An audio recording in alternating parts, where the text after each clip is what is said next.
What is going on? Man, I feel like I haven't talked to you guys in a while. How's it going? Man, you guys are in here early. I love it. Hey, how's it going? Yeah, first of all, sorry about, it's so loud. See, Rode says this is normal. Bear with me. Yeah, not normal.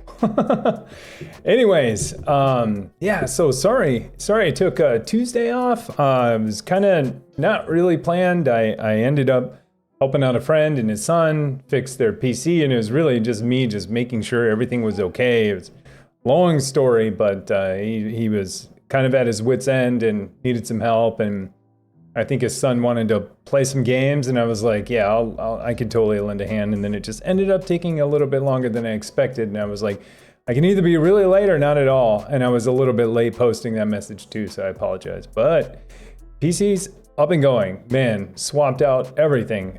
New motherboard, replacement motherboard. So it was basically, it was worse than a new build because it was basically take everything out of the old one, put it all on the new one, then make sure it works. So I think those are worse than a new build. I've had to do that like 2 or 3 times in my life, and it's always the worst.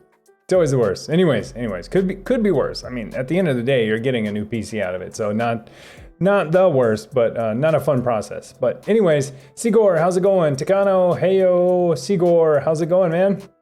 Hey, what's up? Man, Takano, 10 gig networking up and running. Nice, you got it all together now. That's awesome, man. How's it going? How's your speed test? What's the performance look like? Now are your hard drives the bottleneck or something else the bottleneck? See what's going on. Solitary refinement. Hello, sir. Hey, how's it going? Greetings. Shuckle Samurai, good evening, Chad. How's it going, Shuckle Samurai? Good to see you. Redfire, hey y'all. Sigor, I'm working on getting my Ansible server up for Homelab. Nice. Yeah, I need to get more into Ansible. I've automated my code pipeline, but I need to automate my infrastructure next. I think that's coming. Because I know a lot of you folks like Ansible or Terraform or tools like that to help automate infrastructure. It's coming.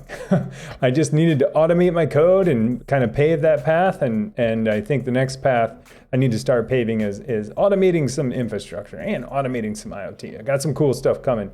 Yeah, I've been working nonstop on something. I'll talk about it in a little bit. But man, what's up, Sigor? So that I can handle better updates and whatnot. Yeah, I hear you. Because yeah, updates, it's like the more machines you have, the more you need to update. You know, and not fun. I mean, yeah, you could remote into each one, run a couple commands, and then reboot. But who wants to do that? That is low value. You want to automate that stuff and sit back and watch it. I hear you. Shuckle Samurai, gonna listen to on low volume tonight. Still at work. Store's dead. All right. Hey, I'll take low volume. Thank you. Appreciate it.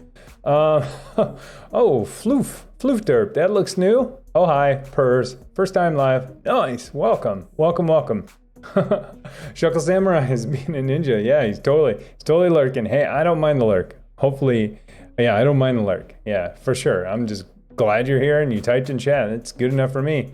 I guess, but don't lurk or hide, I guess, ninja from your customers. That's for sure. Sigor, I know how that feels at Shuckle Samurai. I lived that life years ago. Yeah, I used to do some, not really retail, but food stuff when I was in high school. And that was, I learned a ton. I actually worked at Subway for a long time through high school and part of college. I learned a ton about people and communicating and looking people in the eye and making sure things are right. So yeah, I've been there before, and I know how it is to hope that no one comes in too. Not that I didn't like people, but it was nice to have a break every now and then. Shuckle Samurai at Sigor, one of these days I'll get out teaching myself coding. Yeah, that's a good way out.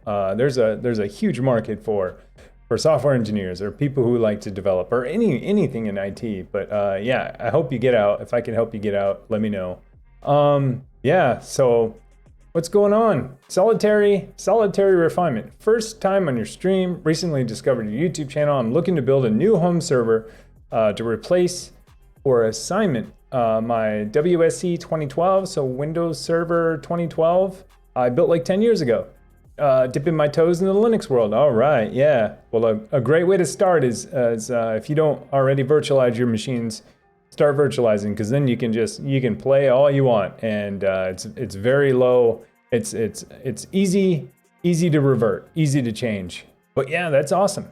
That's awesome. So what are you thinking about your first Linux server? What's it going to be? What guess or OS are you going to run on there?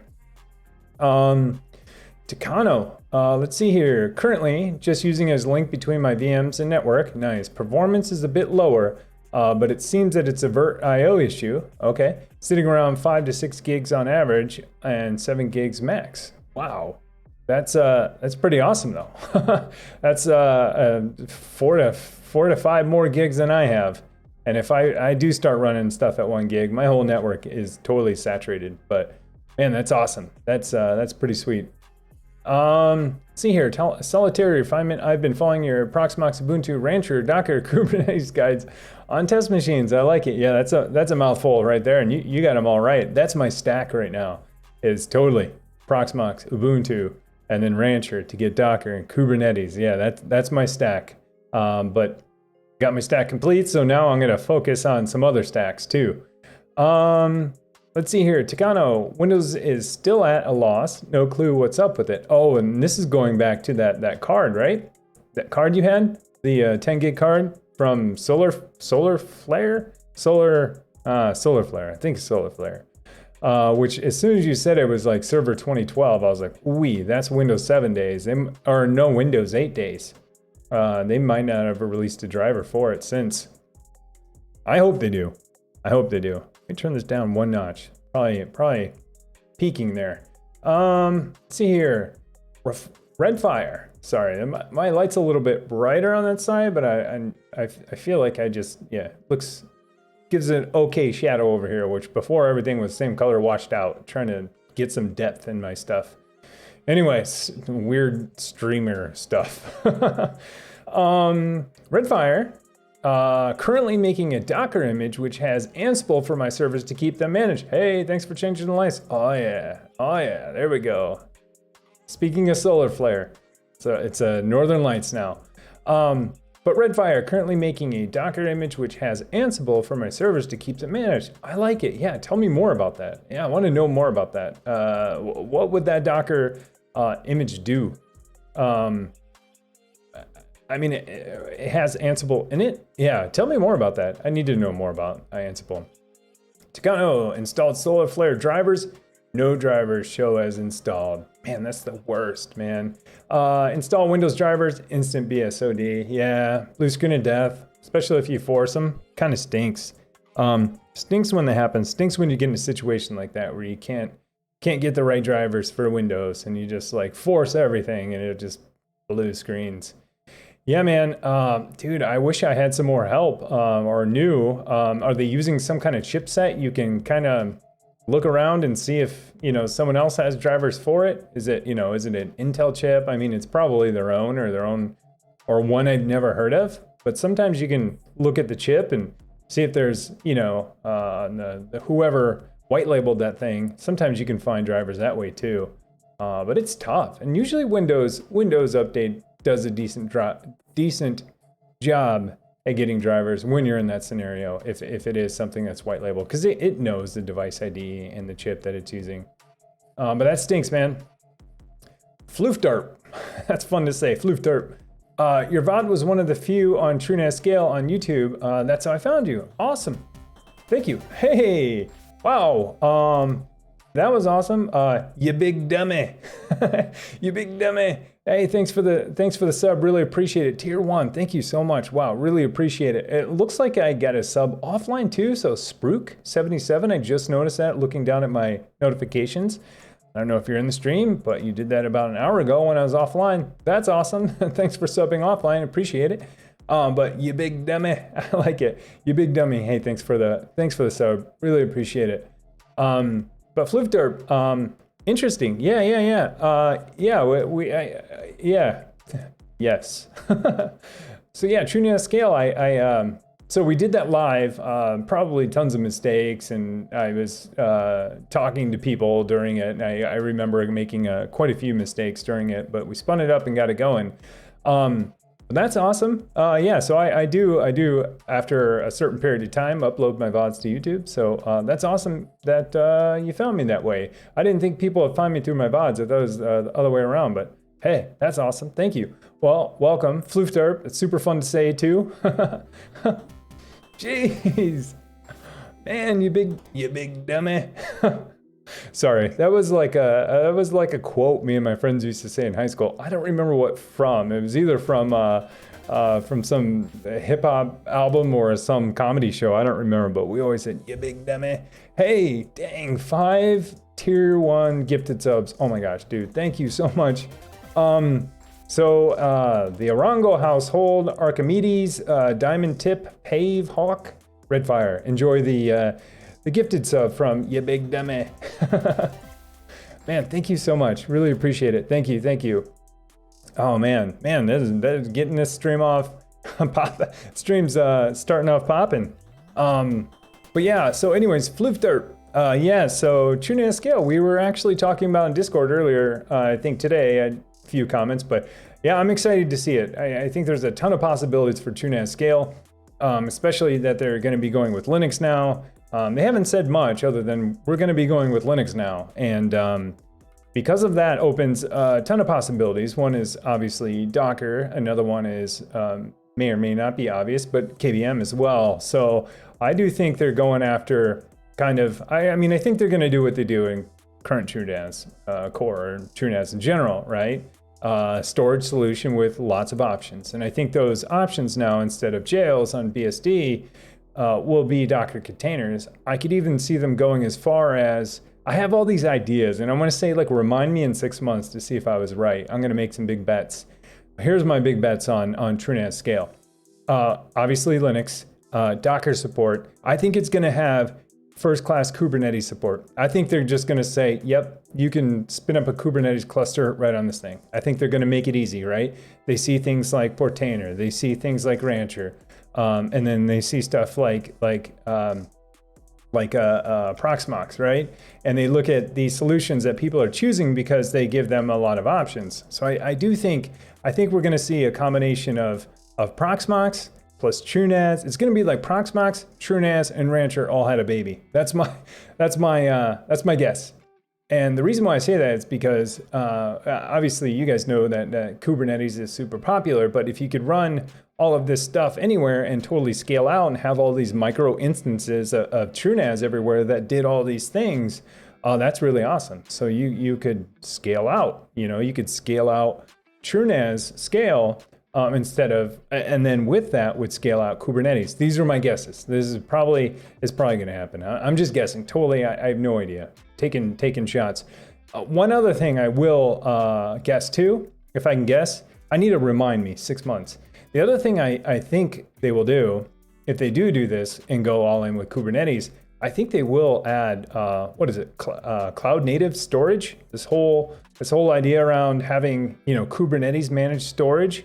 And I think if they do include Kubernetes, I think they will go with cloud native storage, and there'll be a cloud native storage solution too, which sounds really interesting. And so now I'm starting to see, what they could do with this. Because just imagine if you could scale out, like, I don't know, 10 TrueNAS instances across different data centers, or even here internally at your own home, and then all of those give you Kubernetes clusters too.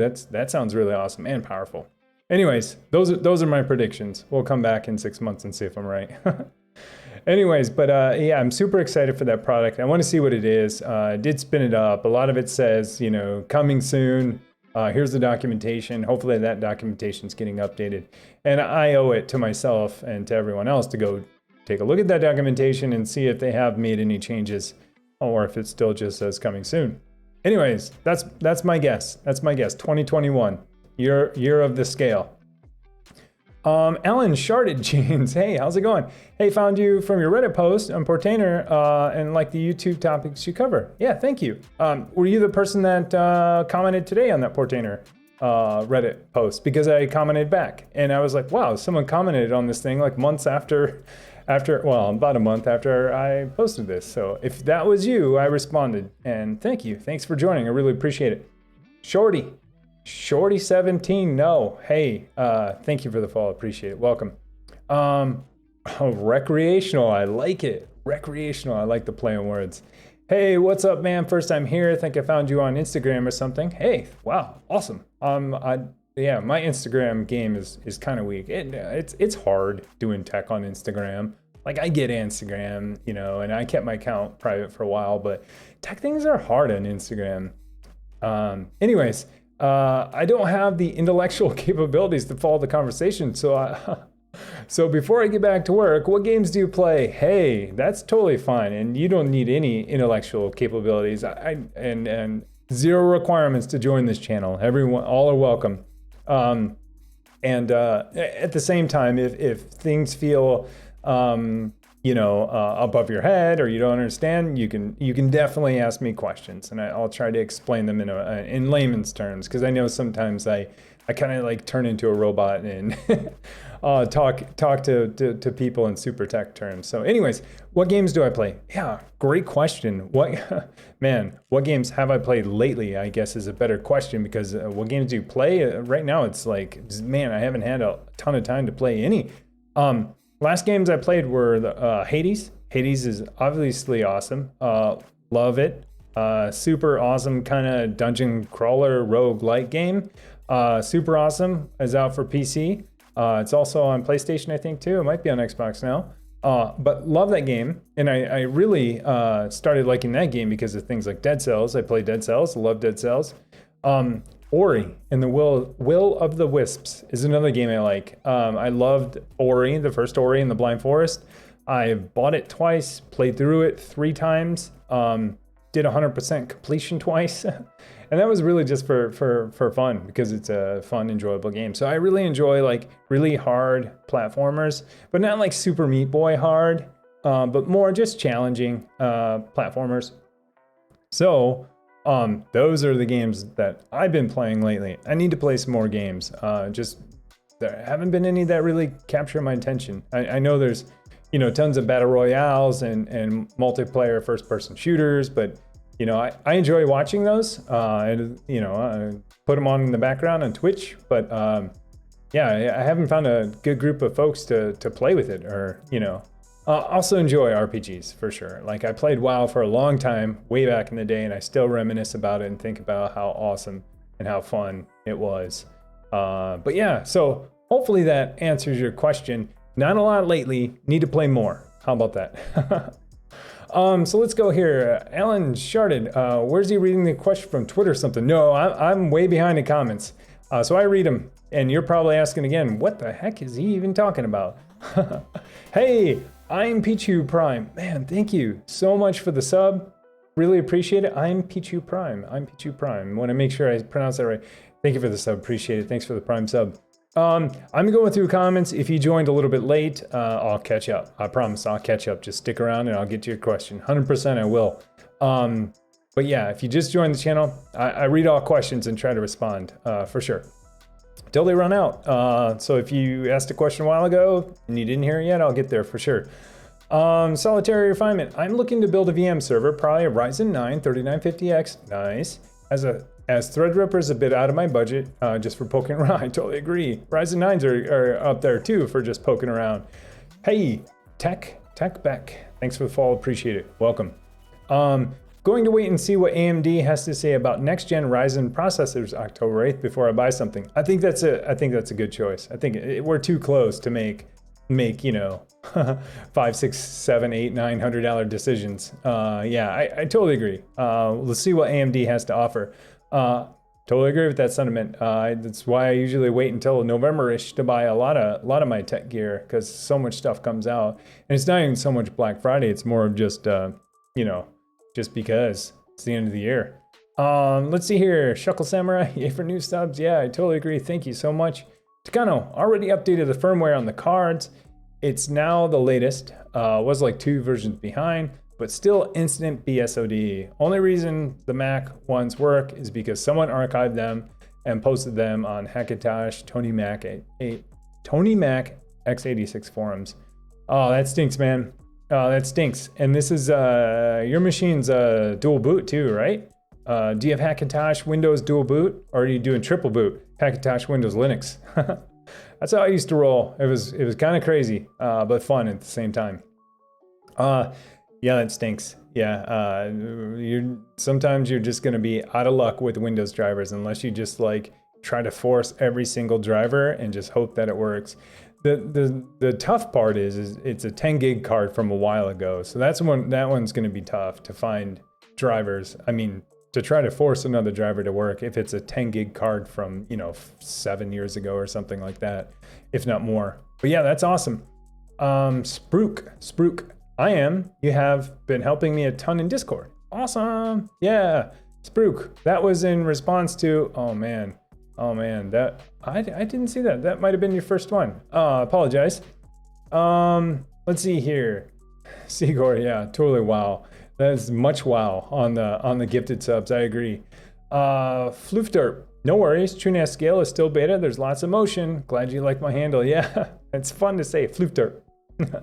Solitary refinement. I'm still trying to educate myself on what hardware would be most suitable for my needs. I'm not quite sure if, how, when, number of PCI lanes would be an issue with a Ryzen 9 architecture versus actual server hardware like TR or Threadripper or Xeon Rack on the power edges. I totally agree. I totally agree. That's a tough one. Like, how many PCI lanes do I need? That's a tough one. I wondered that too. I wondered that with my current server, and I wondered that in my next. And that's for me, that's kind of the tipping scale, is if I'm going to go server class or I'm going to go consumer commodity hardware. I've been through that now a couple of times, and at least now in my current, I need more PCI lanes because I have LSI controller or HBA controller cards plugged in, a couple video cards plugged in. A RAID adapter, so I need, and then additional NICs. So yeah, I need a lot of PCI lanes, but you may not. I mean, if you're not going to plug in a ton of devices, it should be good. Yeah, that's a tough one to answer though. I've gone through that a couple of times, and I even wonder for like my upgrade, will my upgrade even be something server class? I don't know. It just depends on a couple of workloads. Floofderp, KVM pass-through is a big thing. Yeah, I totally agree. Pass-through, yep. Because then you can plug in all those cards, pass them through. You need some lanes for sure. Ooh, that's an interesting one. Rhymify. I'm gonna go with Rhymify. Greetings from Finland. Hey, how's it going? It's 3 a.m. Hey, nice. How are you? Well, welcome. Thanks for staying up till 3 a.m. I agree, Shuckle Santa Maria. That is dedication. All right, Redfire. Well, I thought about Docker image based on CentOS or Ubuntu, which gets cron jobbed on Rancher and then runs its management job on that. I am already doing like Ansible Lite unintentionally. Yeah, no, I hear you. It's a Docker image based on Alpine SSH key scripts, which executes on every machine specified. So every few days, after that, I create a manual solution. I found out about Ansible thing, and I was like, good version of my idea. Yeah, they totally stole it from you, didn't they? Yeah, I used to have a ton of like cron jobs too, like cron Docker containers that would go and do everything too. And I feel like I need to do something a little more legit, like Ansible or something. Name your automation platform. Yeah, for sure. Kayla Rain, how's it going? Haven't seen that name in a while. How you doing? Floofder. The biggest thing is TrueNAS heritage. Tens of thousands, millions of hours developed and experience, but it's still Linux. LL, amazing. Yeah, I totally agree. Yeah, a lot of work's gone into that for sure. Floofder 222 in Germany, I think that is. Wow, that's pretty late. Killer Rain, hi. I'm currently in the middle of rebuilding my file server, moving from an Athlon CPU to a B450 to an Intel 10100. All right, on a Z490. Gonna upgrade this CPU later. Yeah, that's sounds awesome. Moving from an Athlon CPU to an Intel. That's pretty awesome. That sounds like a pretty big upgrade though. A 10 Is that Skylake? I don't know what a 10100 is. Is that a Xeon? Sorry, on a Z490. I don't know that number. I should know it. I should know it. Spider-Man 02. Evening, Tim. Hey, how's it going? It's Piebomb. Hey, haven't seen that name in a while. How are you? Or at all? Yeah, I have. I've seen that name before. How are you doing? Flipderp. I forgot to mention ZFS. That's where the most important developer hours are stashed. Yeah, I totally agree. I totally agree. Solitary Refinement Rocket League is now free to play. I saw that today. I saw it. They basically give you like a $10 credit, so you get it for 30 days or something. Yeah, they must want people to play. But I saw that. I usually don't jump on free to play games. I jump on the free to keep. At least I hoard them and stash them. But yeah, I saw that. I saw that today on Epic. There's 2 other games on the Epic Games launcher or Epic Games Store that are also free. So that was pretty awesome. I've been pretty good about opening the Epic Games Store every couple days and just basically hoarding more digital games that I might never play. I still can't believe how many games they give away for free. Like, you know, I've owned Steam I've had Steam for, I don't know, 14, 15 years or something crazy. And like, I've probably gotten like 2 free games out of there. And I'm sure there are a lot that go free, and maybe I need to watch the Steam 250 DB a little closer, but they sure don't make it obvious. And so when Epic came out with their games launcher, their Epic Store, and they've been doing it like every week, multiple games for 6 months, 7 months, something crazy. I'm like, man, how is this sustainable? It's all those Fortnite skins, right? Techno, yeah, dual boot, maybe triple boot once I get another SSD. Yeah, that's the way I went. It was a little crazy, and you got to be careful in your install order, because I don't know. I never took any. Well, I used to take a lot of risks with my triple boot, but then I learned after a while, every time I was gonna reinstall or one of the next OS, I'd unplug the other hard drives, because it was like a few times I overwrote my Windows like partition. It was like, oh, there's, you know, whatever, 5 hours of installing and configuring stuff. Techno, yeah, people did say they're old, so Solarflare doesn't support them really. Yeah, that kind of stinks.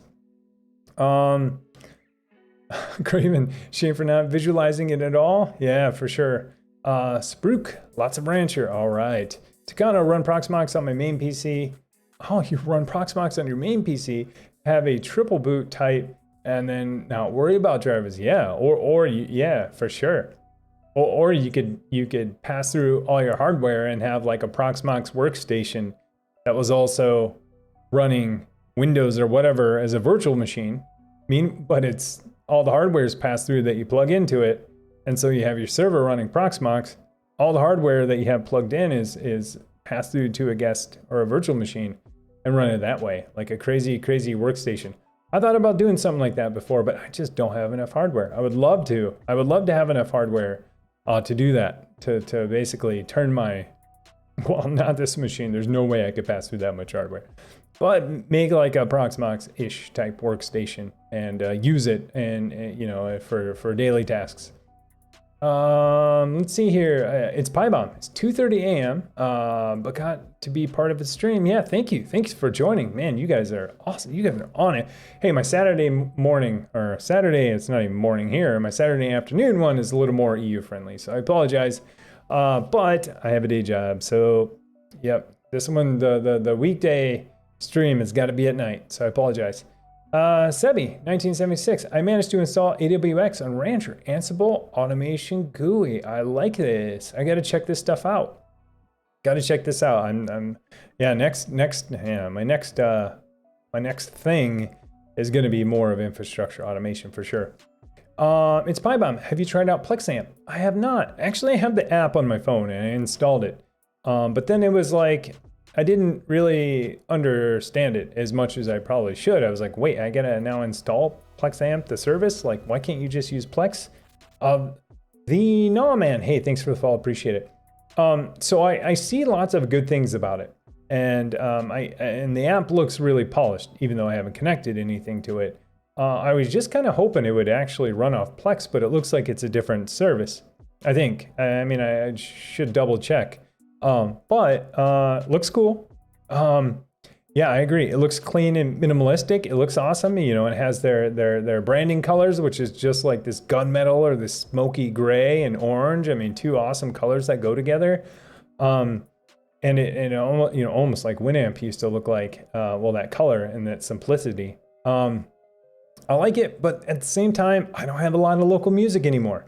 I don't. I mean, I stream everything, you know, from whatever, Spotify. And man, I have like, I don't know. I mean, I probably have 100, 200 albums of music that I've just had for 10 years, but it has not been touched in probably 10 years, just because of all the streaming options. But yeah, I should get back into streaming some of my own music, but sometimes it's just so much easier to find it on Spotify, because I have a subscription there. So if I didn't have one, I totally would. But yeah, I would love to know more about it.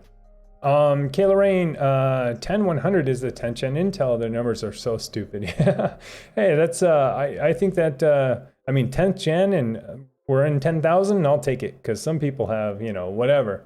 Versioning is hard. Versioning is really hard for some things too. I mean, like iTerm 2 is really like version 4 or something. I'm like, what? At least theirs kind of makes sense. But you were saying, it's a 4-core 8-thread processor, with integrated graphics on the new LGA 1200 socket. Interesting. Yeah, that's awesome.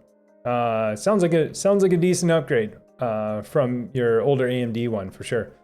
Floofter, I'm planning for a big chonking AMD Epic rig. Yeah, that sounds awesome, wouldn't it? Consolidating all my machines onto one with lots of ZFS, SSDs, and RTX 3080 Windows Gaming VM. Budget is due late October, I hope. Yeah, that sounds awesome. Epic, 3080, ZFS, SSDs. I mean, yeah, the next thing is like, okay, well, how much RAM, you know? That sounds really awesome. That sounds awesome. I mean, 3080s are so hard to get already. I mean, there's more. I mean, supplies are getting opened up, but man, I sure hope I can snag one. For sure. I have a feeling I'm not going to be able to, but I haven't been as tapped in as I should be. Like I'm not, you know, I went to, you know, I go on Amazon, I go on Best Buy and a couple other places and I'll refresh, you know, it's out of stock, but I haven't been tracking as close as I should. I know I want one. I just hope by like November-ish, like they're out there, and that they're not all snatched up by whoever. I mean, gamers, I mean, everyone wants one. It seems like that. And I know some people are waiting for AMD, but if AMD's solution doesn't pan out, then it's going to be even harder to find a 3080 or an NVIDIA card. Because if everybody says, well, you know what, the AMD is the better solution or more, I don't know, more desired, I'll put it that way, in October after AMD talks about Big Navi, like, then they're absolutely, no one's going to be able to find one. But I think the advantage we have right now, even though there are low supplies, that there's a lot of AMD folks hanging around to see what they're going to do here next month. It's coming up soon. Penguin Airlines, how's it going? Takano got Home Assistant installed with LXC container. Nice. Yeah, I've been playing with some Home Assistant stuff more and more. Well, I have it running, but I've been playing with a ton of stuff, and you've probably heard me rambling about Broadlink stuff in Discord. But I got something. I built something myself, and I want to share it with you guys at some point. I've been writing the code like nonstop. I had to teach myself somewhat Python, and I'm terrible at Python. It was my first time writing a ton of Python, or any Python really, besides modifying stuff. And then a ton of other stuff. Anyways, I'll share more when I have more and when I know more. But hopefully soon I'll have something. Let's see here, Takano, now I realize, now I need to reduce Pfsense disk size. Give it 30 gigs, it's only using like 5. Yeah, I mean, it depends on the logs too, right? I'd watch it for a week, see how much it grows, you know, and if it grows, whatever, 10% or less, yeah, you can totally shrink that disk down.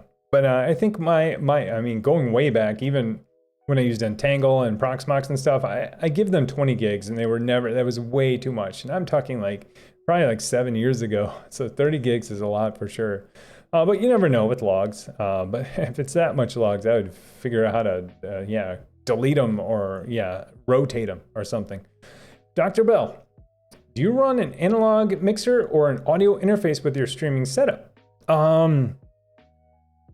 Good question. So, do I run an audio mixer? See, I'm not great at audio. I will tell you this, but I have a Go XLR, and so a Go XLR, I have a mini. So Go XLR is, a mixer. It's hard to describe. I'm not a huge audio person, which I used to be with like car stereos and home audio, but like broadcasting audio to me with microphones and stuff was new when I started to get into streaming. So anyways, I have a Go XLR mini, and in there I've have this XLR mic plugged in, and it's this Rode pod mic. And I believe this is a dynamic microphone. I don't know. See, I'm so bad at this stuff. But anyways, I do have a mixer. So I have a physical mixer here. Like I can turn my audio up and down. I can do the same with music, so I have all of like physical controls right here, which I enjoy. And it also comes with digital controls as well. So if I need to tweak something. And so it has, then it has a bunch of software, which I can tweak and change to my liking. Stuff like noise gate, noise suppression, and all of that stuff. So anyways, so that's what I use. Hopefully it sounds okay. This was a big upgrade for me because before this I was using the $30 newer all-in-one everything, and which served me well for a while. But this was a little bit bigger upgrade for me. Anyways, you probably know this, Dr. Bell, because you're on the channel. But if you want to see what I use, there's a gear link below, and it shows you almost exactly what I'm using in my kits. But so hopefully it sounds okay. This arm kind of drives me crazy because I won't do it again. It's like the worst noise you can hear on a stream. But Rode tells me that's normal, and that's not normal. Anyways, let me get a drink. My throat is super dry. See what's going on here. It's PyBomb. You need to add a library to your Plex server. You could play the music from Plex, but PlexAmp looks easier to use for music type stuff. Yeah, so I have Plex set up, and I do have a music folder, and I do have music in my Plex. For some reason, I thought PlexAmp, is that just a client that connects to my Plex library? Because that's what I expected to be, and I thought for some reason I had to actually run a PlexAmp service. Like I get it that I had the client on my phone, but I don't know. I kind of lost interest after I was like, yeah, sweet, I'll connect to my Plex right now, and then I couldn't for some reason. I don't know. This was probably like 6 months ago too, but yeah, tell me more.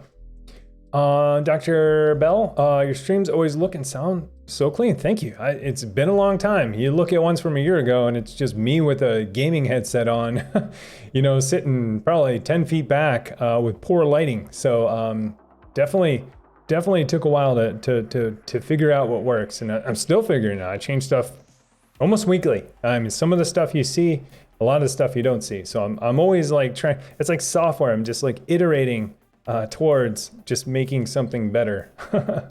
And so hopefully, I'm adding more stuff to the stream or to the audio or lights or something that makes it a little bit better. But thank you, appreciate it.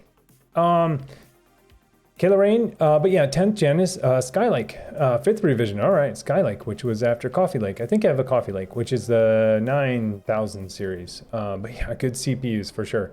Penguin Airlines, being less tapped in is probably better than being overly hyped. Yeah, I totally agree. Micro Center has a 3090 in stock here today because they just got it in their shipments an hour before I got there, Kayla Rain.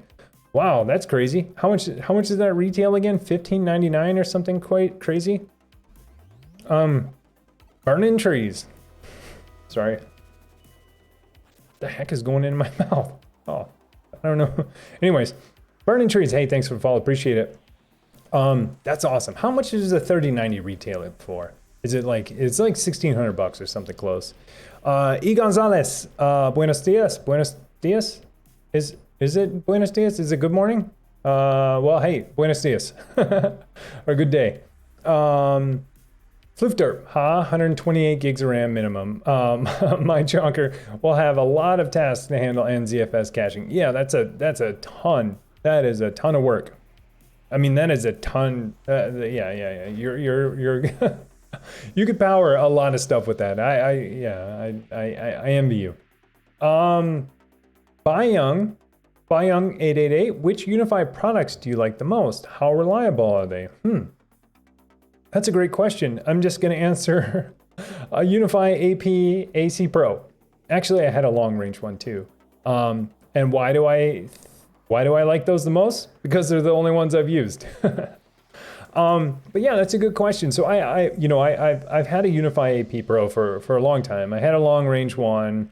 Actually, I had one before the long range, and then I got a long range, and then I got 2 AC Pros now, and they are fantastic. Super rock solid. I have mine set up in bridge mode, exactly like you see below. And it's something, I did a bridge with an old router for a long time. And so I switched this over to a bridge, and it's fantastic. I mean, this bridge that I create is 3 1080p video streams, 24/7, 365. And in the 3 weeks I've had it up now, it's already transferred like terabytes of data and 0 disconnects. It's rock solid. It's rock solid. But anyways, APs are definitely solid. I've never had any problems. I know there was the whole rash of like 6.20 or 6.0.20 or something. One of the versions that I think Tom from Lawrence Systems was saying he was having a problem with. He obviously deals with that hardware and has much more complex, or has seen much more complex configurations than I have. I use them in my home, and mine's a little bit of an advanced use case. Create a bridge, plus I service, I think, 38 or 39 clients, I think, connect to it. I was like, how do I have that many devices? Well, it's like, Raspberry Pi's like there, lights up here, plugs everywhere, switches, and so they all add up. So I have a total of almost 40 devices connected to it that are all, critical to me, along with, multiple laptops that are 2 laptops, Wi-Fi all day, work from home, on top of transferring, to my bridge all day long. Anyways, long story short, rock solid. Like rock solid, hands down better than most consumer all-in-one, router, Wi-Fi access point things that you can find. I think they're solid. Anyways, I'm going on too long about them, but I really enjoy them. I'd like to see other hardware. I know that Kraft just released his video on setting up the Dream Machine Pro, and I thought that looks awesome. Maybe someday. Anyways, it's the only hardware I've used from him, so but I like what I see, and I like what the experience I've had, and so I don't know. Maybe there's more in my future too. Spruik. Python is best, mainly because I can't write anything else besides R, and I hate R.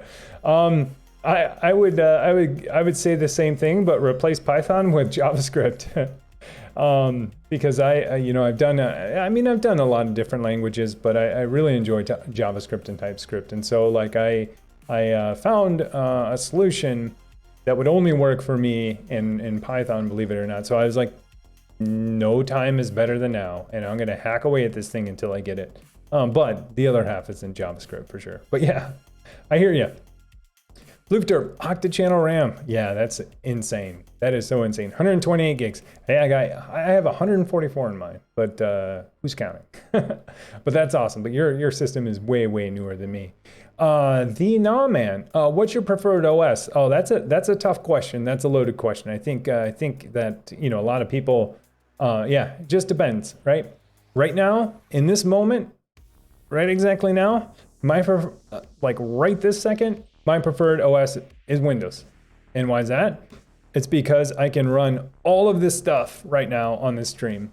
I have 3 monitors. There's so much you don't see, and then there's things you do see. But I have 3 monitors, camera hooked up, couple of lights, Stream Deck plugged in, Go XLR, and then all running through my 1080 video card hooked up to my PC. That doesn't mean I'm only Windows all day today, from 8 until 6 o'clock. I use a Mac, so I'm a software developer. I develop software, and a lot of people would agree that Macs make developing software really easy. That's getting easier with Windows and WSL, and that's always been just as easy on a Linux machine. But then I do run Linux too. I have lots of Linux servers. And so if you think about some of the things I have running that's powering some of the things you see behind here too, they're all Linux systems. The thing that's powering those lights right there, that's my bot that's running on a Linux server. And so that's a tough question.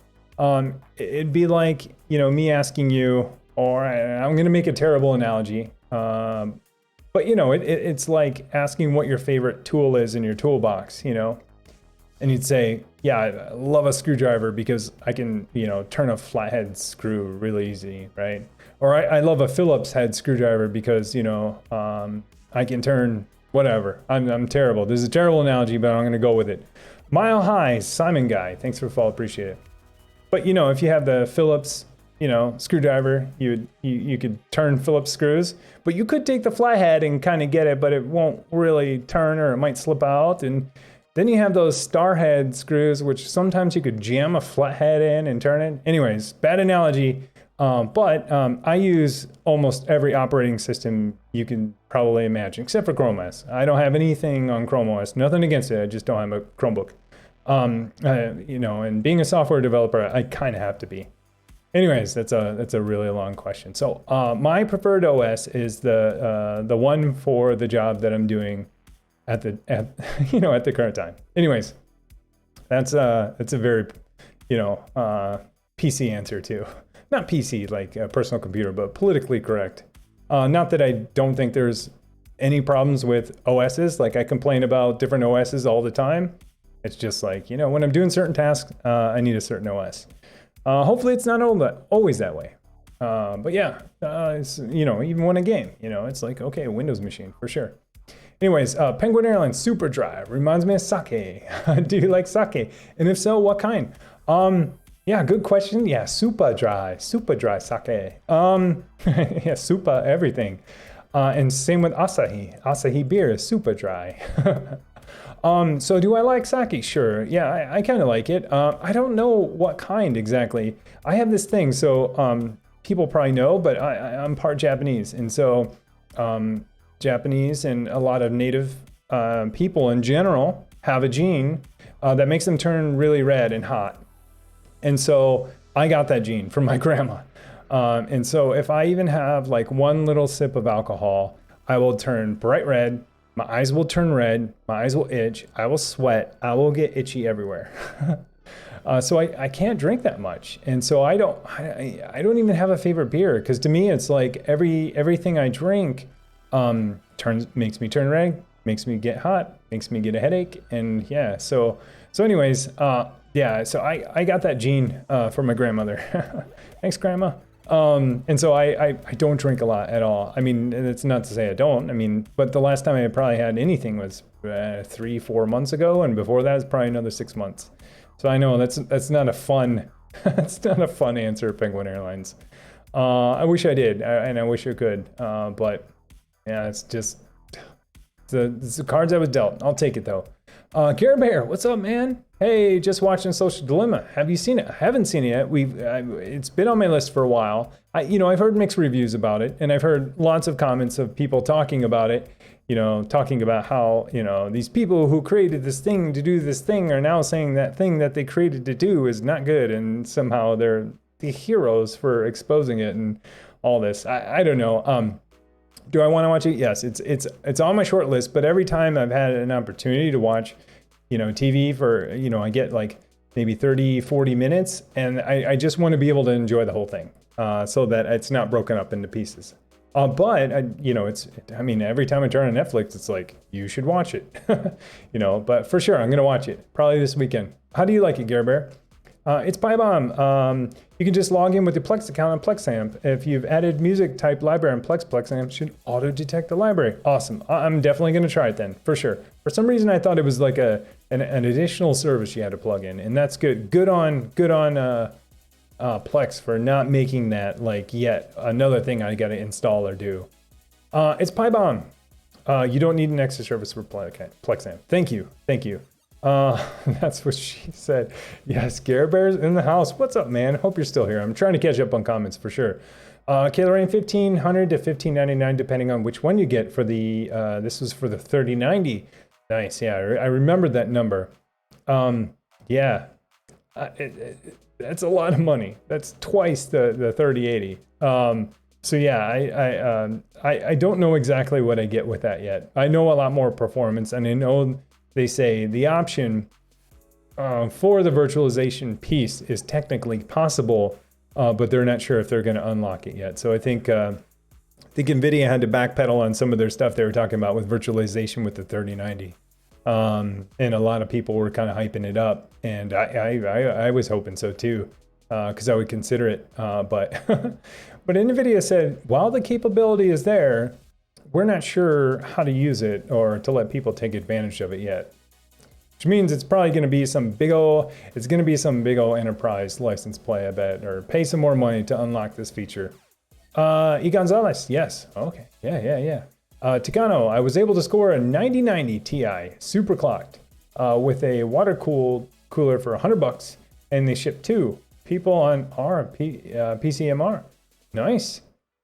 Penguin Airlines, oh man, 40 devices. I think I have like 200 IP allocated, but I'm not sure how many of those are Wi-Fi. Yeah. Oh yeah. So if I count all of my devices, yeah, I think of my DHCP reservations, I think I'm up in the hundreds or single, in the hundreds, like single digit hundreds.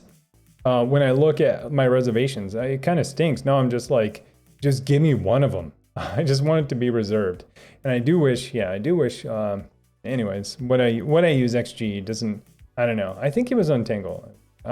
What I'm trying to say is I wish there was an easy way to reserve IPs from DHCP without me having to do anything. And I think it might have been Untangle, where I could just click a button, say, sure, reserve it, whatever, this Mac, and then I could change it. Anyways, long story short, I think I have 40 for sure, 40 wireless devices. And then you don't even want to know how many wired devices or virtual devices too that have NICs. But man, but 200 IPs, I think you got me beat though, for sure, Penguin Airlines. 200 IPs allocated. Yeah, I think you do, for sure. Because I think I have roughly 100 in my leases. XOR, sup? How's everyone doing? How's it going, XOR? Shuckle Samurai redeemed. Oh yeah, so I'm like reading my bot stuff. Mile High Sim Guy. Oh, there we go. So I said Simon Guy. Mile High Sim Guy. What's up, guys? First time here. Love the YouTube channel, Tim. Thank you. Appreciate it. Welcome. Burning trees. That's easy. A hammer. Oh yeah. They're going back to what's your favorite tool in the toolbox? Or yeah, hammer will work for a lot of things. For sure. Spruik, I'm interested to see what happens with Mac and Apple's silicon. It supports Docker, so hopefully not too much changes. Yeah, I'm interested in that too. A lot of interesting things. I feel like, with Apple doing that and going, with their system on a chip and NVIDIA buying up ARM, and I feel like we're getting ready for another monumental shift. Meanwhile, we'll be left with all the compatibility issues until it settles, until the next thing. But all good, I think. Penguin Airlines. Oh yeah, I really like Asahi. Yeah, Asahi, super dry, Asahi. That's and Kirin is another one, I think. Those are the 2 beers. And Sapporo, those are the 3 Japanese beers that I know of. But Asahi was the one that was always super dry. I think it would say on there. Penguin Airlines, I always keep some in the fridge. It's one of my 2 that I always keep. Awesome. Yeah, I never realized how dry beer could be until I had beer like that. I'm like, this is pretty dry. Like you drink it and you're kind of like, oh, I need some more. Mile High Sim Guy. That show will blow your mind. Yeah, I can't wait. And I've heard lots of people. I've heard lots of reactions to it. But haven't seen it yet. It's on my list probably this weekend for sure. Buying.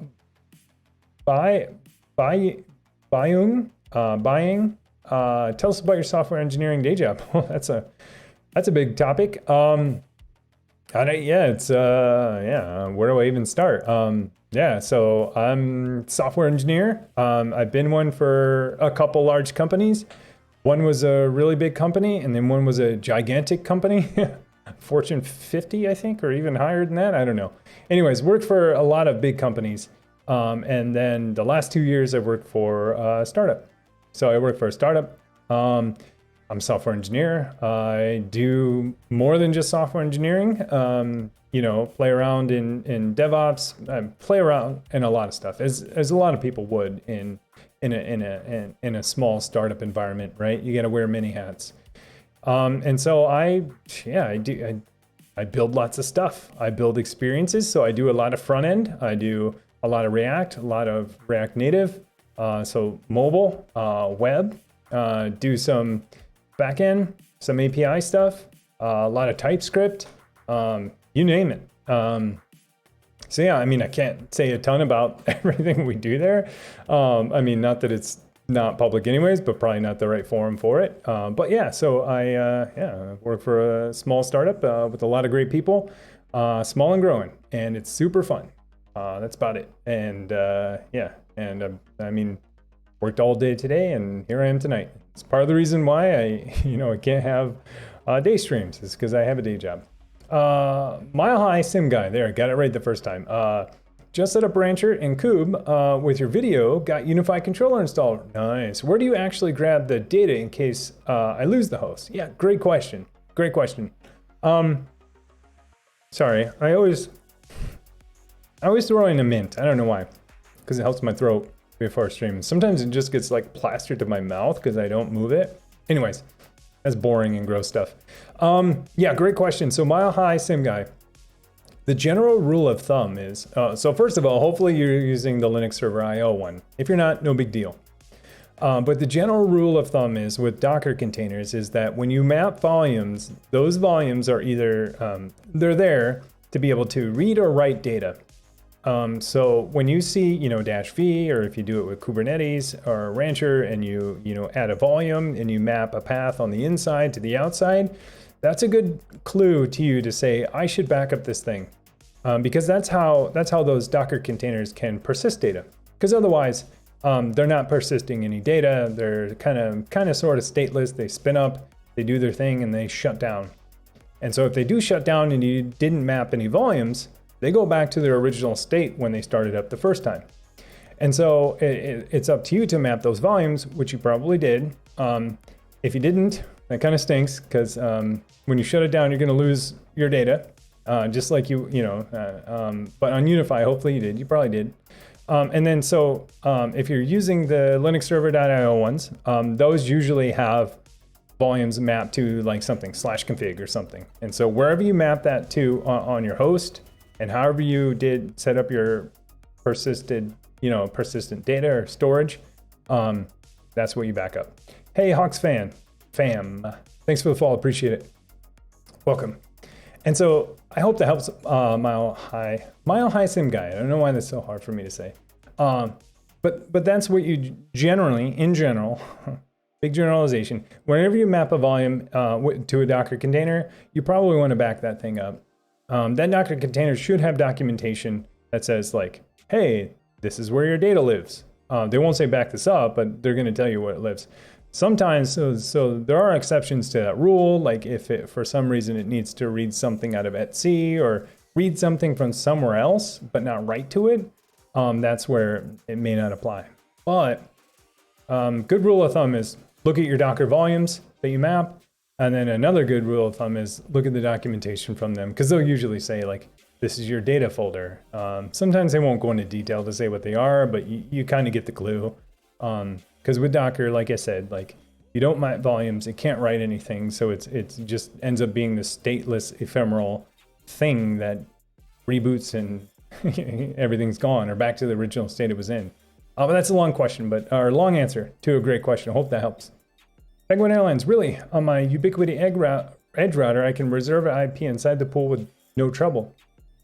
Oh yeah, and usually the Edge stuff is less featured than Unify stuff. Oh no, I wasn't talking about reservations in Unify. I meant with my XG firewall. And I was just saying like how easy it used to be. I think it was with Untangle. Like you can reserve one right from a DHCP scope. You're just like, yep, you grabbed it, here, assign and reserve. XG, I mean, it's all super easy. It's all copy and paste stuff. But I think it was a feature in Untangle where you can actually, you see the DHCP client and grabbed an IP address and you just click a button and it turns into a reservation in one click. Super awesome. Flifter. Techno Tim, I think, Takano might have trolled you successfully. I thought the 9090, I thought when you said 9090, I was like, okay, maybe he meant 980 or something, and he wasn't in the 10 series yet. So I didn't pick up on the troll there. No, I didn't pick up on the troll there. Takano likes to slip these in every now and then. Hey, you successfully got me. I read it, but to be honest, I knew in my head there's absolutely no 9090. I thought maybe like there was a typo and you meant 980, but then I should have known. Takano usually corrects his typos, so yeah. You got me there. I totally should have. I'm going to start looking at Takano's messages a little bit harder from now on. But yeah, totally. I knew that there wasn't a 990 Ti. I thought it was maybe 980, 970, and he just like fat fingered the 9 and the 0 a little too hard. But yeah, thanks, Floofderp. You keep an eye on him for me too. Thanks for looking out for me, man. Penguin Airlines. Yeah, I'm not a fan of Kirin. Sapporo is good though, especially Sapporo Black. Yeah, I've had them. Yeah, the only real, I shouldn't even say real, a few Japanese beers that I've had were Sapporo and Asahi. And that's because like when we went there and my relatives, in Japan, when we went there, my relatives and all lived there. My dad's side of the family, and then my grandfather, that was his beer of choice. And so we were just like, okay. And I was just out of college too. I was just like, okay, I'll drink what he's drinking. But yeah, pretty good. Oh man, here it looks like I got a tan. This little Hawaiian sunset. Spruik. I'm gonna say Spruik. It's fun. It's fun to say. That or he got scammed by a guy on Reddit. Yeah, Spruik, that's what I'll go down that route. Yeah, he got scammed. And I was letting him think that he didn't get scammed by not acknowledging that card does not exist. It's Pybomb. You think the startup you work, it could be $1 million company in the future. Yeah, I think so. I think it already is. Yeah, I think so. I do believe I do. That's a great question. I do, for sure. I think it might be there more already. But yeah, I absolutely do. I believe in what we're doing. I believe in our mission, and I believe in our vision. I believe in our team. And I love our team. So yeah, anyways, yeah, I do. I absolutely do. And I didn't mean to like laugh at it because I absolutely 100% do.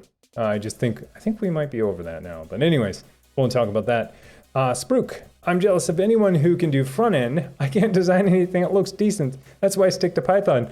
Oh man, we need more back end folks like you.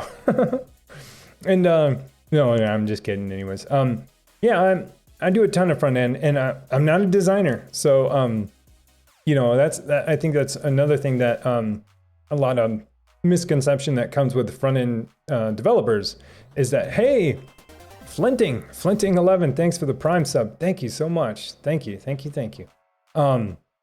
That was awesome. Welcome.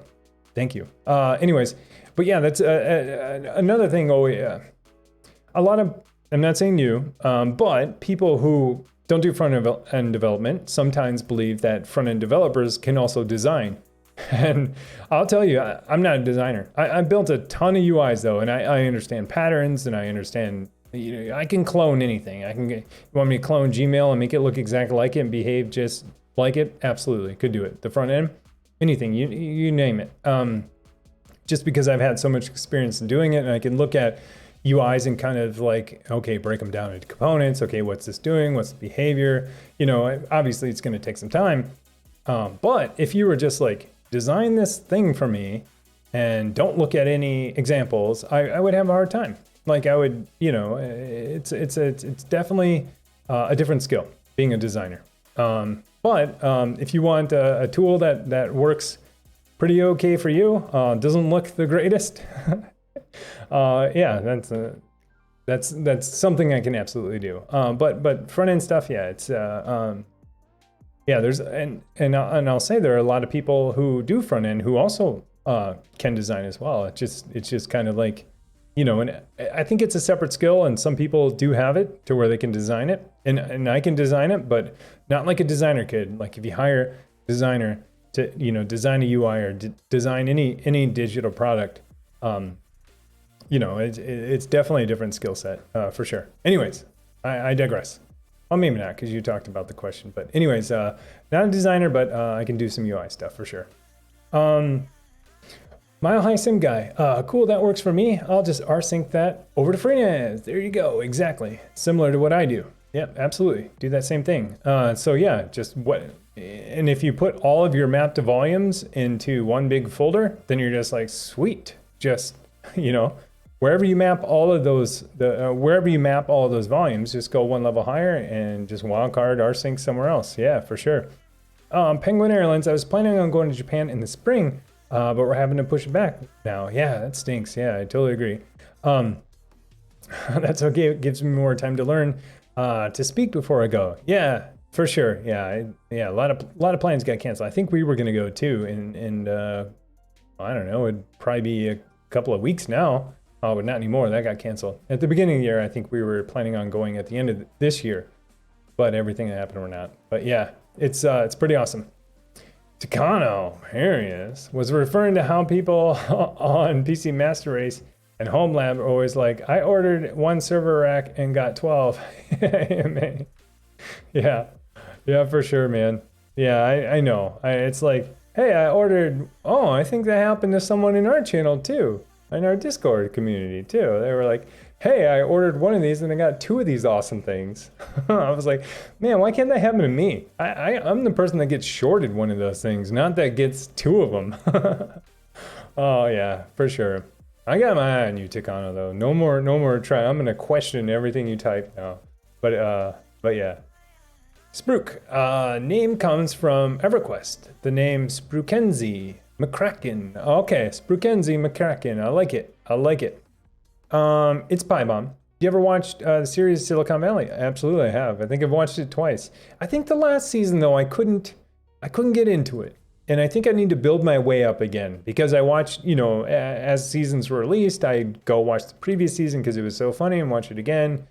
But the last one, I think it was 6 or 7, I just couldn't get into, and so that's on my short list of things to watch. So thanks for reminding me. I need to get caught up on it. But yeah, the first couple of seasons are just so great, and it like all the stereotypes about startup and West Coast and Silicon Valley, like it's so good and so funny. But yeah, I mean even the first episode with Kid Rock and stuff, it's super funny. But yeah, I like it for sure. You big dummy.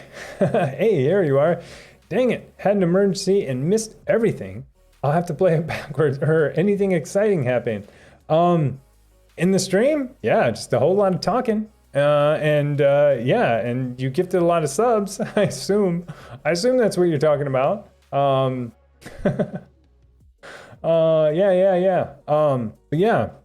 Just a lot of talking.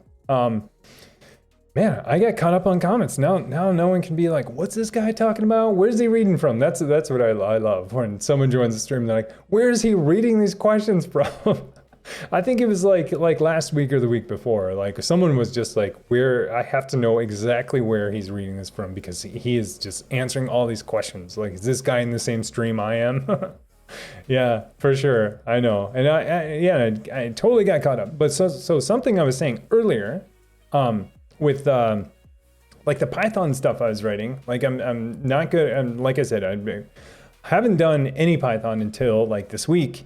So long story short, I've been talking about these Broadlink things I have right here. They're actually pretty awesome. This thing is a Broadlink universal remote. So a lot of people have these, I guess, because I'd never heard of them until just about a week, 2 weeks ago. And then all of a sudden, as soon as I mentioned, people are like, yeah, I have like 3 of those.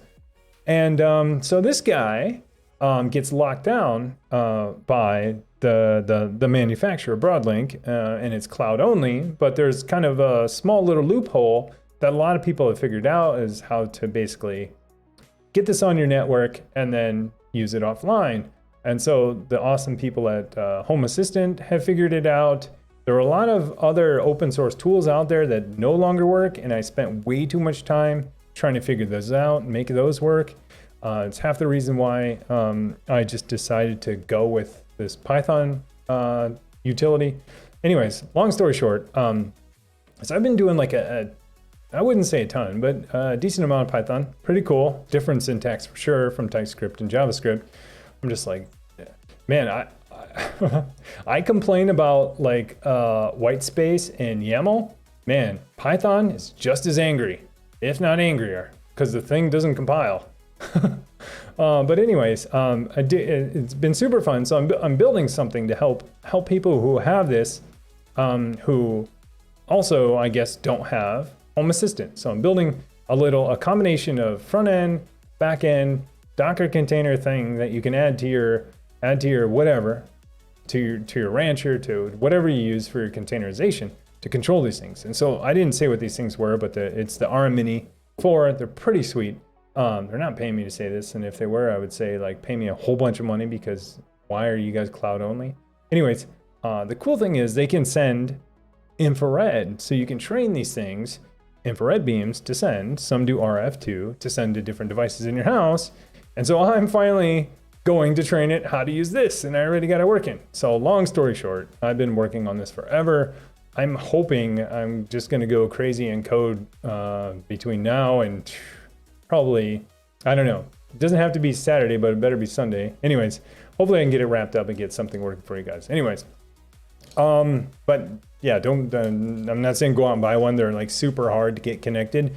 Hopefully after I get this working, it'll be a little bit easier to use for sure. Anyways, I'm rambling about something. I didn't even want to talk about it until I had it fully working, because now I've fully committed to it. Anyways, let's see here. That was my, man, you guys are awesome on comments. That was my reaction the first time during the stream. It's Bible. Yeah. Oh yeah, but I've seen other reactions. Like people will say it like 15 times, like, where is this guy reading from? Like, who is he talking to? Like they really want to know. No, totally fine, totally fine. I wish that Twitch was a little more like Mixer. Jeffrey Milan, thanks for the follow, appreciate it. I wish that Twitch would persist chat. That's what I wish. Is that when you joined a channel, you could see chat that was there before. It seems pretty easy. It seems pretty obvious too. You know, I mean, that's what happens when you join a Slack channel, or you join a Discord channel, or you join any kind of conversation that's been going on. You see history. For some reason, Twitch doesn't want to show history. And so when people join, they're like, where's this guy? Who is he even talking to? I blame it on Twitch. But anyways, persist your chat, Twitch. I don't know why they don't. Anyways, there's probably a lot of data to hold on to, but at the same time, they hold on to it anyways, because they show it. If you go replay the VOD, it's there. So I don't know why they just don't show it to you when you join a channel. You could almost go watch the VOD. Yeah, anyways, they've got this figured out. It's not that hard. For some reason they don't, and they want to do threaded conversations and all this other stuff. It's like, no, just give us real chat that doesn't go away if I hit Command R or Control R. Anyways, Flufter. I enjoy doing backend work online shop, creating a server client kind of work unit chunk based on Competition Watcher. Comparing our prices to our competitors, it was fun, interesting. So like a price comparison tool. Awesome. Yeah, which is tough in itself, because all the anti-bot stuff that people have. Was great. Might have violated TOS a few times though. But then that's for my boss to worry about. Many years ago, yeah, price comparison stuff. Yeah, I don't know why. Yeah, retailers and stuff are so crazy about price comparison, because it's like, yeah, anyways, they all do it, and they do it themselves because they want to know, you know, if I'm Walmart, they want to know, you know, how much is tied at whatever, Target, right? So I mean, this is me assuming, but they want to stay competitive, and I'm sure they do. Anyways, you big dummy. I've got one of those. There we go. And I've never gotten around to setting it up. I have a Harmony Hub Elite. That's aggravating, and wanted to roll my own, but never got there. Awesome. Well, I'll have something you can kind of roll your own and configure yourself soon. Yeah, it's so funny. I never heard about these until like a couple weeks ago, and every time I mention them, people are like, yeah, I have like 2 of those. I'm like, oh my gosh, where have I been? And it all started because I was trying to look for a universal remote control. But I didn't think in my head like universal remote control for TV. I was thinking more of like infrared blaster that I can program on a Raspberry Pi. Well, now we all look Broadlink up. Oh yeah. Spacing will kill you in Python, but there's a library for it and everything. Real downside is speed. I'm thinking of trying Julia. I suppose supposed to have the speed of C with the ease of use of Python. Yeah, I hear that about a lot of stuff. I hear that about Go, and I hear that about Rust too. But Rust actually has a lot of safety built in, whereas C, I guess, doesn't.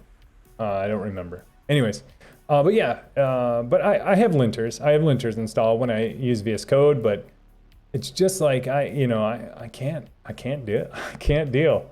I can barely deal on YAML. Like YAML, I expect it to be there, but like when I'm actually programming and just like, when you program, it's just like, at least me, I'm just like, okay, put this function here, move this around, scoot that over, nope, comment that out, move this here. Okay, I'm gonna refactor and reshuffle, and it's just like, oh, you indented too much. Now I will not run. I'm just like, what? I don't know. Seems, I understand why they do it, because, they don't have semicolons, they don't have terminators, so the tabs are kind of their terminators for the lines and stuff like that. I totally understand. But I think, I don't know. I'm sure it's fine and I would get used to it. I just feel like they saved themselves from semicolons by making it white space sensitive. Anyways, Sci-Fi Jeep Guy, is there a private Siri Cortana server that you can run at home? I'd love to add voice on home devices, but not cloud connected. I have a VPN and mobile task inquiries out the box. Like YouTube. I think so. I think there are local voice assistants. I think there absolutely are. I forget the name of one of them. I thought it started with a D. Dolores? I don't know. I know there is one for sure. And there's I think it's open source and has a decent okay following for sure. E. Gonzalez, like YouTube? Oh, I think you're talking about the commenting system. Yeah, absolutely. I like YouTube. When you go into a YouTube stream and you refresh it and you join, your chat's there. I mean, it's like Chat 101. And for some reason, Twitch decided not to do Chat 101. They're like chat, I don't know, preschool for some reason. Penguin Airlines, yeah, that's odd. Twitch shows the history on the VODs. Yep, just not well now. Why you're saying and typing? I totally agree. Yeah. Twitch front end decided not to write. I totally agree too. Yeah, I totally agree. It's like, come on, guys. You did the hard part of synchronizing chat later on VODs. Like, do the easy thing and just persist it while it's live, because the people joining want to know what the last person said. Like, people care about that stuff. I mean, if you're in a channel like Shroud or Ninja or something like that, yeah, absolutely. It's just all, you can't even keep up even if you're in there. You almost want to turn it off and not look at it because it's going so fast. But for smaller channels, for sure, I would love to have persistent chat for sure. Floofderp, it was glorious. We've had a subroutine for resetting a dedicated DSL line in order to obtain a fresh IP address. Technically, it's a fun project. Awesome. So instead of using like proxies or gateways or stuff like that, or proxies to hide your IP, you would just reset your DSL to get a new IP address, probably because they're blocking you for bot protection and stuff like that. Oh, that's awesome. That's awesome. One of my dogs is freaking out. Penguin Airlines. Whoa, Tim has caught up with chat. I know, tell me about it. Tell me about it. Hey, thanks for the follow. Who is that? Leah Bria. I'm gonna go with Leah Bria. Hey, thanks for the follow. I really appreciate it. Thank you so much. Welcome. I am caught up with chat, but I'm not caught up with a lot of other stuff, which leads me to my next sentence. And my next thought is, I'm gonna have to cut it a little bit early tonight if I want to get things out by Saturday. So yeah, I'm gonna call it. Man, thank you guys so much for joining. Thank you guys so much for hanging out, for chatting, and for sharing like all of the things that you have going on, all of your ideas. I super love to read all the comments and think about what you guys are working on. It gives me a ton of ideas too. Hopefully it inspires others. Thank you for the follows. Thank you for the subs. There was gifted subs in there. There was Prime subs. There was all kinds of subs. Like, oh my gosh, you guys are super generous. My dog. That's my dog that doesn't really bark that much. So when he does, it's like, whoa, what? Anyways, thank you guys so much. Like, I really appreciate it. And like I said, like, you know, I never expect any of this out of you. So anything above and beyond just being here and chatting is greatly appreciated. So I really, really appreciate it. I greatly do. So anyways, I will be back on Saturday. So Saturday, 3 CST, that's when I'm going to be back live. But I also have some stuff out Saturday morning video, hopefully, if I get it done. But if you guys want to continue the conversation, you absolutely can. It doesn't have to be here in Twitch chat. We already talked about how bad Twitch chat is and how it doesn't persist. Well, Discord does persist, and it stays there for as long as you want it to. So if you guys want to continue the conversation, if you're new to the channel, we have a Discord server that which a lot of people that are in here are in. And if I could type it right, oh, my bot's telling me, I'm telling myself that I didn't type it right because my keyboard's at a weird angle. It's right there. You can join the Discord server, chat, talk about anything, everything, lots of tech, high tech, low tech, mid tech, all kinds of tech in there. And then no tech at all, I think. There's pictures of dogs. So thank you so much. I appreciate it. Sorry to cut this one short. I will see you guys Saturday morning, and then on a VOD, and then I'll see you Saturday afternoon live and in person. So thank you so much. Really appreciate it. Again, sorry about Tuesday. It's not the norm. And sorry, there was a very late heads up for that one. So thank you so much. Appreciate it. You big dummy. Hey, I'll see you guys too. Sci-Fi Jeep, see you. Penguin Airlines, thank you. I'll see you guys. Take care. Be good to each other. Adios.